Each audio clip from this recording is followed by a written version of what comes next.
Well, hello. I'm going to talk in this session about fraud, and in particular, fraud hotspots.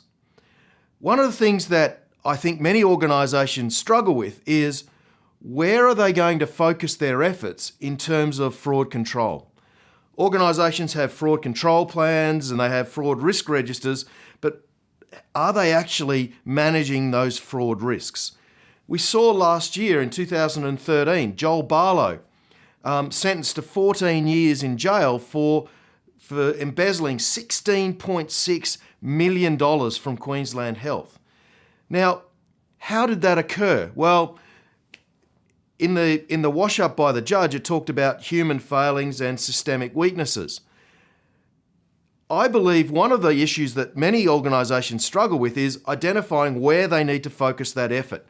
And I use what I call fraud hotspots.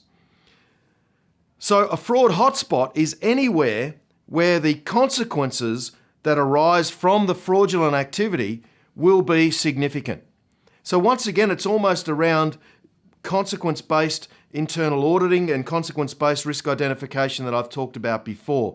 So essentially, we look around our organisation and we look at things like procurement, where we're actually doing financial transactions, where we're actually storing or managing our inventory, our assets and things like that. Have a look at those and determine what could the maximum consequences be if there was a full-on fraud in those areas. And what you'll find is that you can then go along and ask the question, how vulnerable am I to that fraud?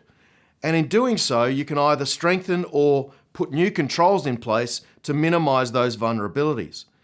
Too many organisations focus in on things like cab charge dockets or credit cards with only a couple of $1,000 limit on them. And they're continually auditing to make sure that people aren't doing those, using those inappropriately. And sure, that is a big, that is a part.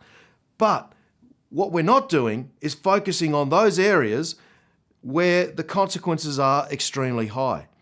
How Joel Barlow was able to prosecute that fraud for 4 years and $16.6 million without it being discovered is a matter for Queensland Health, obviously, to work out. But obviously, from my perspective, if they did have controls in place, they weren't effective.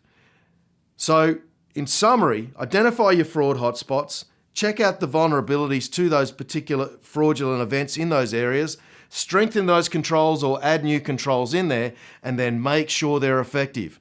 And that will limit your exposure to fraud. That's all I've got for this session, and as always, let's be careful out there.